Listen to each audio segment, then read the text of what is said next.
There's a moment in every person's life where they stand right at the edge of something that could change everything. But instead of excitement, instead of certainty, what they feel is fear.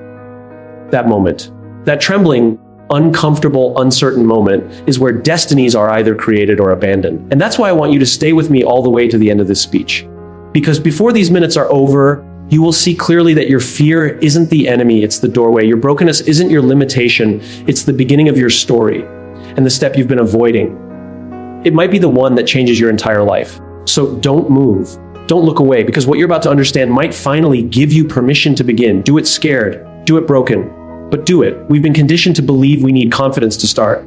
We wait for certainty, clarity, perfect timing, perfect planning, and in that waiting, years of our lives quietly pass us by. But here's the truth: you are not supposed to feel ready.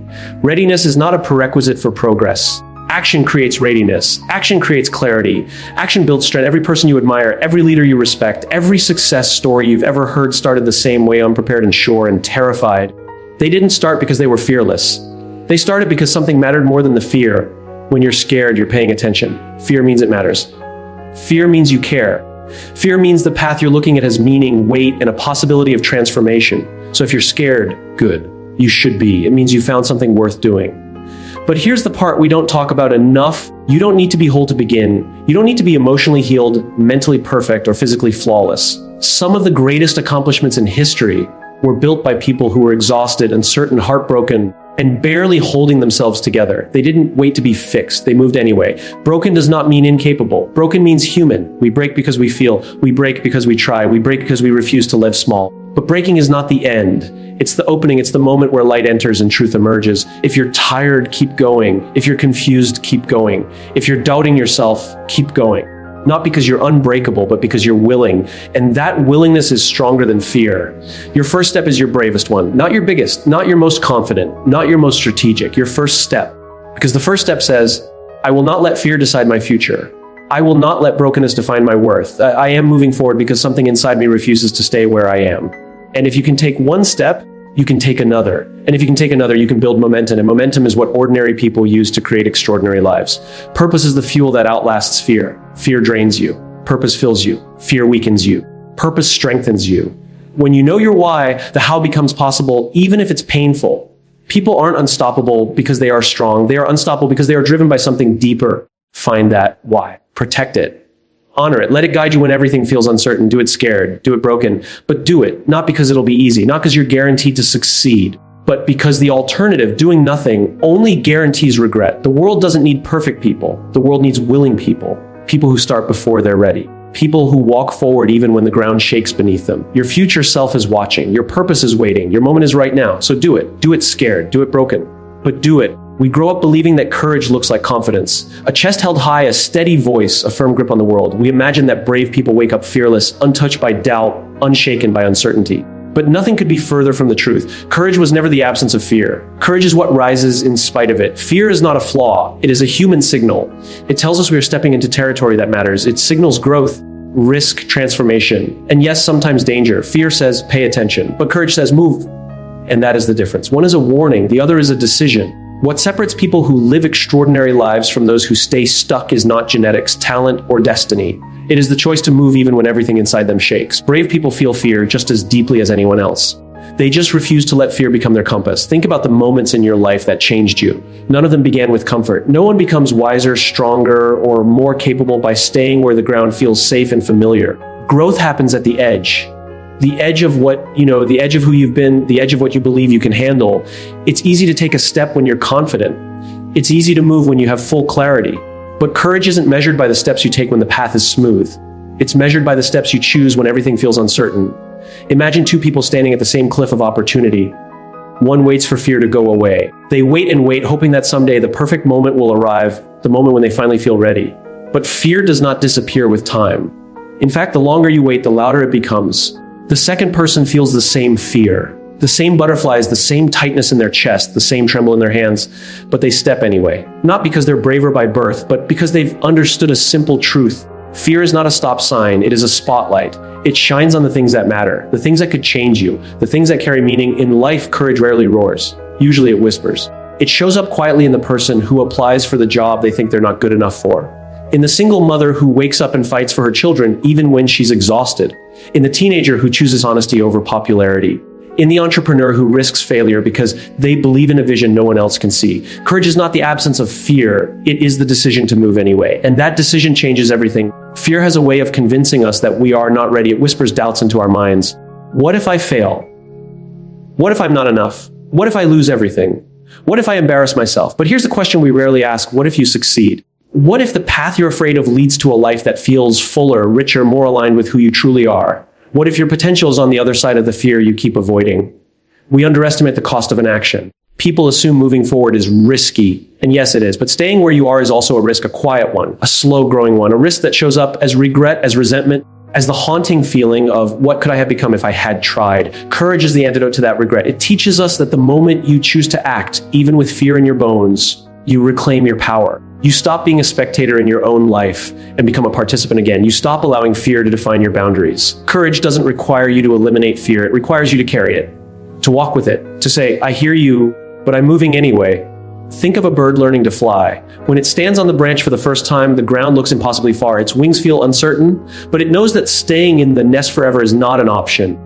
The instinct to grow is stronger than the fear of falling. And so, trembling unsure, it jumps. And in that jump, not before, not after, it discovers its wings. That is courage. You don't discover your strength before you take the leap.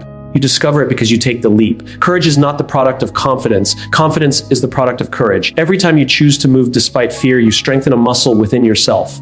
And like any muscle, the more you use it, the stronger it becomes. This is why people who begin scared eventually become the people others look at and say, I wish I had their confidence. But their confidence didn't come from perfection. It came from repeated bravery. No one becomes fearless by avoiding fear. You become less afraid only by walking through fear. Courage is a lifestyle, a mindset, a choice that must be renewed again and again. Some days, courage looks like bold decisions, starting a business, ending a toxic relationship, applying for a scholarship, moving to a new city. Other days, courage is quiet, showing up to work, making a difficult phone call, admitting you need help, trying one more time. Even healing requires courage to face your wounds, to confront your past, to choose forgiveness. These are acts of bravery that go unnoticed but transform you from the inside out. And the most beautiful part, once you start acting with courage, you begin to trust yourself. You begin to believe that you can handle more than you thought. Life stops feeling like something happening to you and starts feeling like something you are actively shaping. Courage puts you back in the driver's seat. Fear still travels with you, but now it sits in the back. Courage sits in the front. When you look back one day, you won't remember the moments when you played safe. You will remember the leaps, the shaky beginnings, the times you were terrified but said yes. These are the chapters that define you. So if fear is present, good. It means you're alive. It means you're standing at the edge of something meaningful. But now the choice is yours. Will you wait for the fear to fade, or will you decide to move despite it? Because that's what courage truly is. The decision to move anyway, trembling, unsure, scared, and beautifully human. We all love the idea of progress. We celebrate it, we desire it, we dream about it. We imagine a stronger version of ourselves, a better life, a more fulfilling path. But what we often forget or try to avoid is the truth that progress does not grow in the soil of comfort. Comfort is warm, familiar, predictable.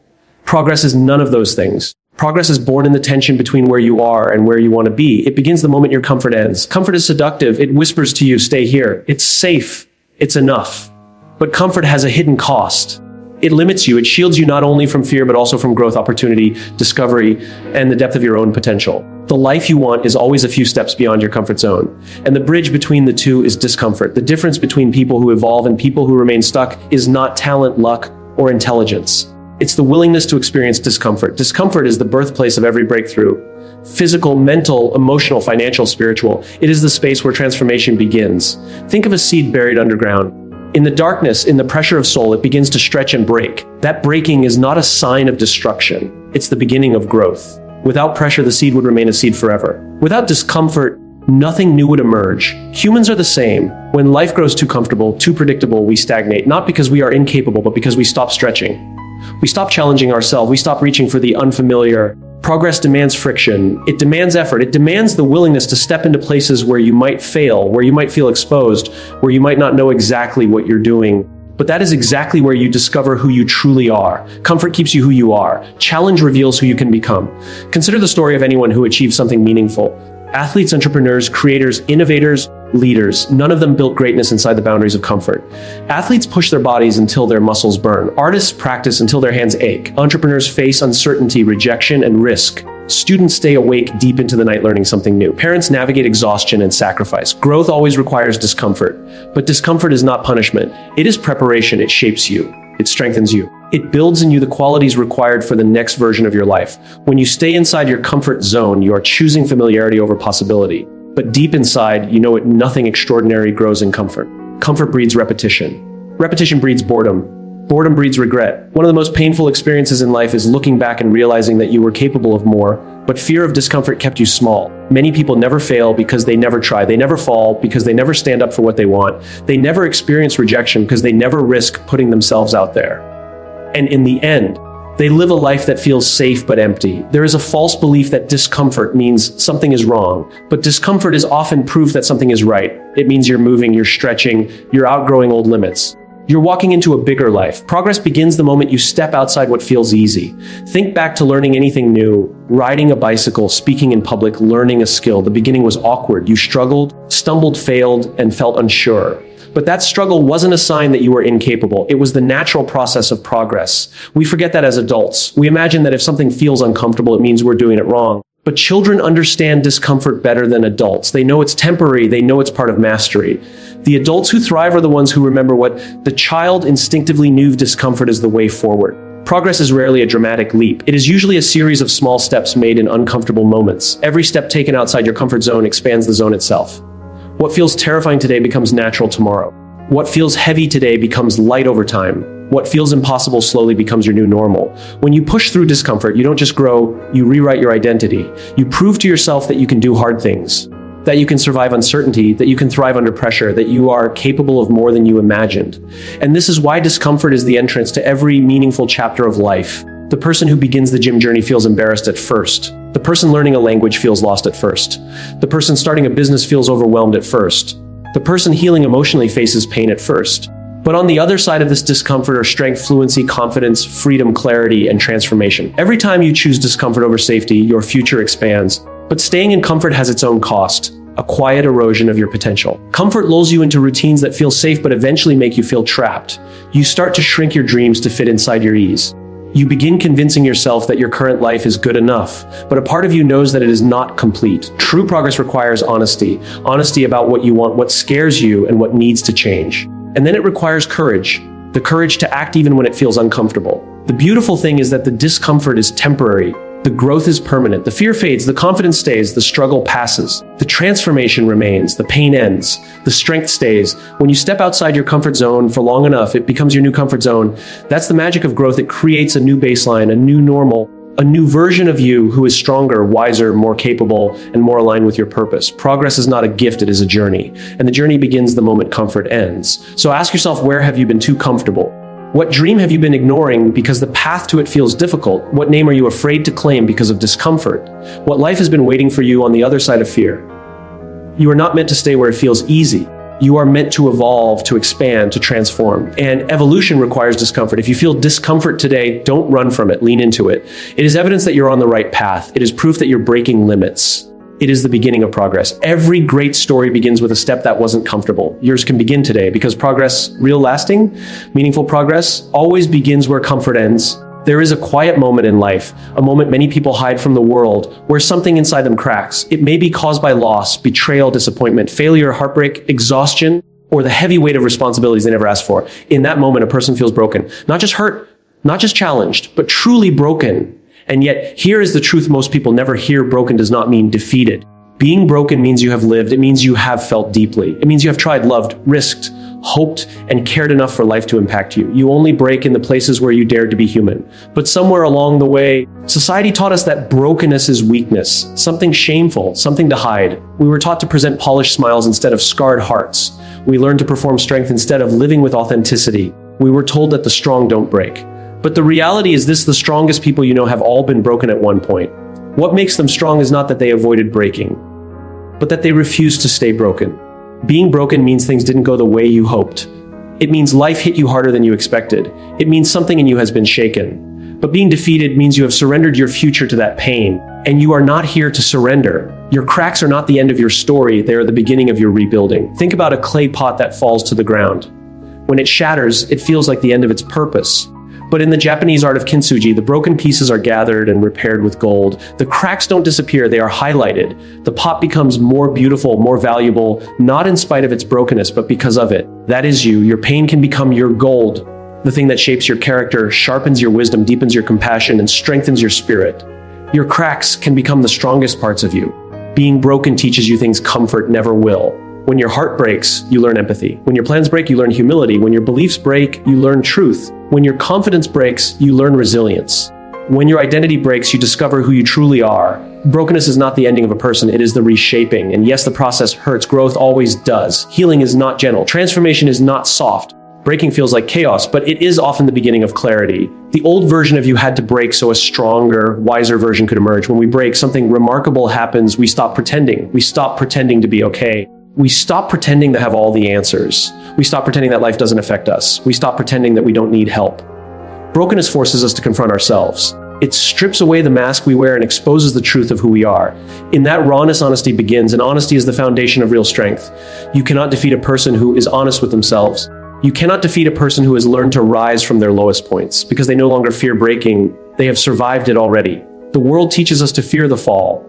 Life teaches us that the fall is survivable. Healing teaches us that the rise is inevitable. Brokenness is not the opposite of strength. It is the doorway to it. Look back at your life. Think about the hardest experiences you've endured. You survived things you once thought would destroy you. You lived through moments you were sure you couldn't handle. You carried emotions that felt unbearable. You walked through days that felt endless. And yet here you are, not defeated, not destroyed, still standing, still becoming. Every scar on your soul is proof you broke, but you rebuilt. And you will do it again if you need to, because that is who you are. Brokenness is temporary. Defeat is optional. Some people stay broken because they believe it's all they deserve.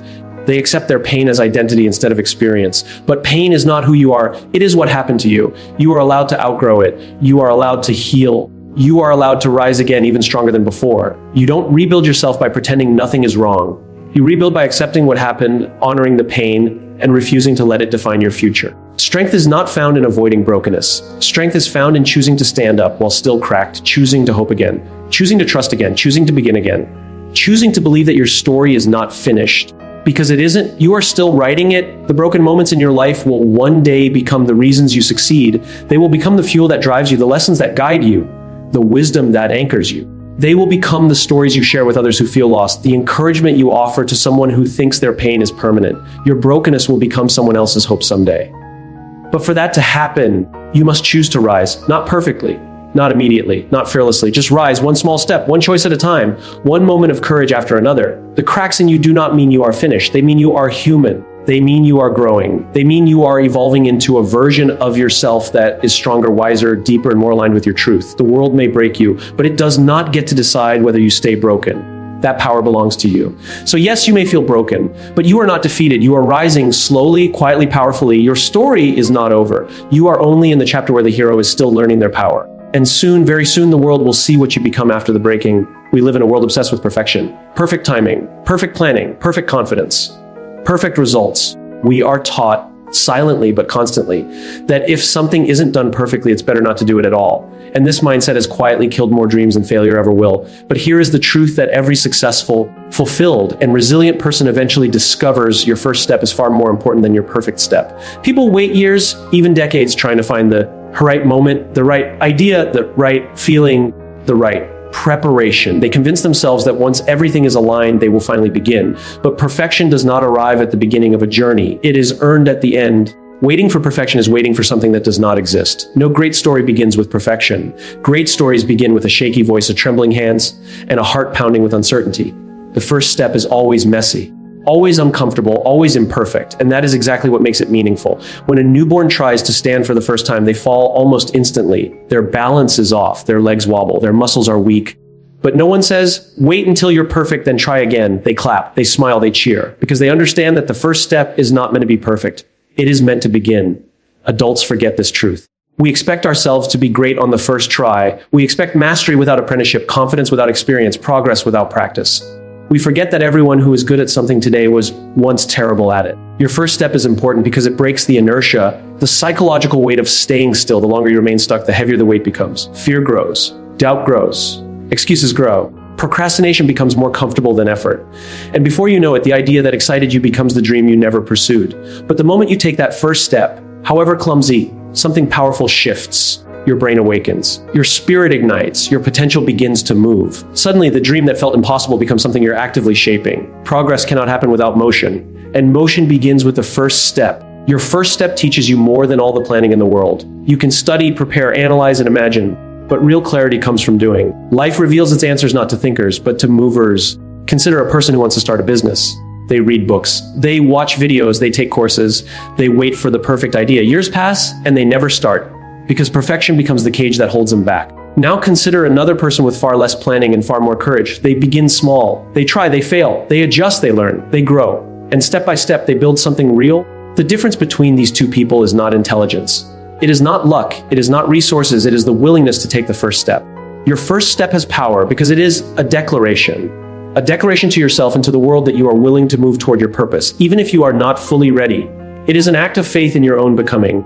You do not need to see the entire staircase to begin climbing it. You only need to see your next step. The first step is important because it shifts your identity. Before you take it, you are someone who is thinking about it. Once you take it, you become someone who is doing it. Identity shapes behavior. Identity shapes belief. Identity shapes destiny.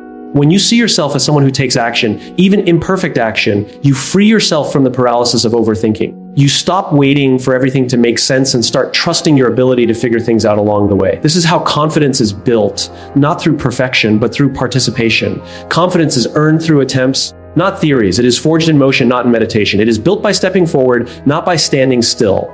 The first step is more important because perfection at the start is impossible at best and a trap at worst. Think of any great masterpiece, a painting, a song, a book, a company, a career. They all began as rough drafts, messy sketches, awkward prototypes, unclear beginnings. Perfection is a process, not a starting point. If you wait for the perfect moment, you will miss the real moment, the moment you could have begun. Your first step transforms fear into experience. The unknown becomes the familiar. The intimidating becomes manageable.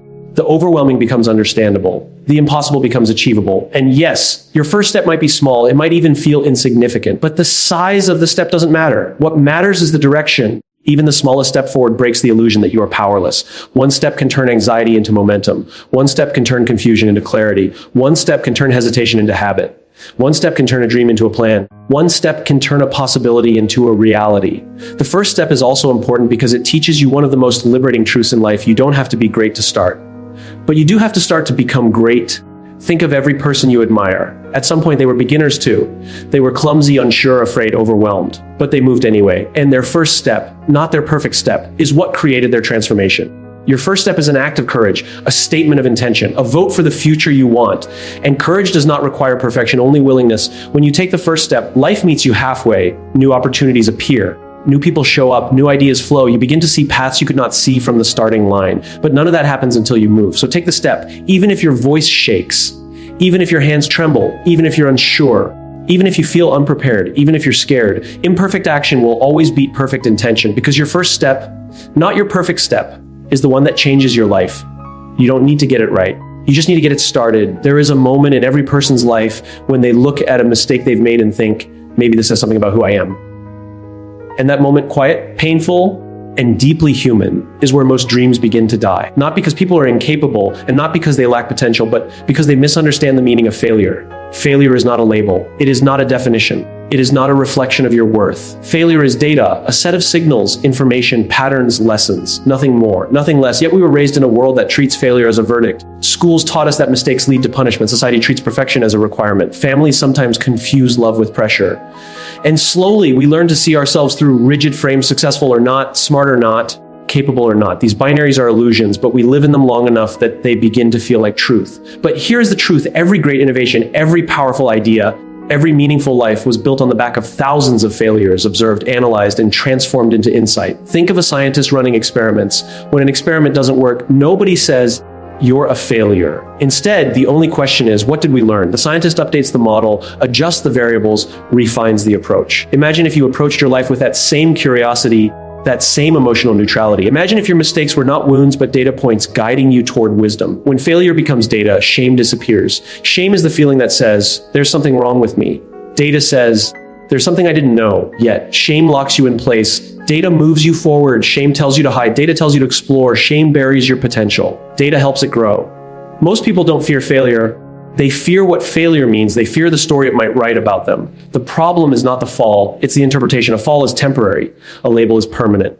But the only person with the authority to give that label is you.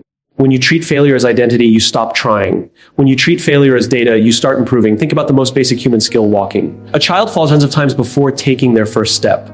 But no parent says, maybe walking isn't for you. No child says, this failure defines me. The child doesn't interpret. They learn, they don't personalize, they adjust. They don't quit, they persist. And because they persist, they master the skill. We lose that mindset as we grow older. We become self-conscious. We start comparing. We start protecting our image instead of developing our ability. We fear criticism. We fear judgment. And slowly, we avoid the very experiences that would transform us. But the world is not shaped by people who avoid failure. The world is shaped by people who engage with failure, interpret it, and refine their path using the information it gives them. Every breakthrough starts with the same sentence, that didn't work, let me try again. Look at the entrepreneurs who built empires. Their early ideas often failed spectacularly. But instead of saying, this failure means I'm not capable, they asked, what information is this giving me? That curiosity is the birthplace of resilience. That mindset is the root of innovation. That attitude is the difference between giving up and rising up. Failure is simply feedback from reality. It tells you what the world responds to and what it doesn't. It reveals your blind spots. It exposes assumptions. It challenges your strategy. It sharpens your judgment. And if you treat it correctly, it becomes your greatest advisor. There is nothing shameful about failure.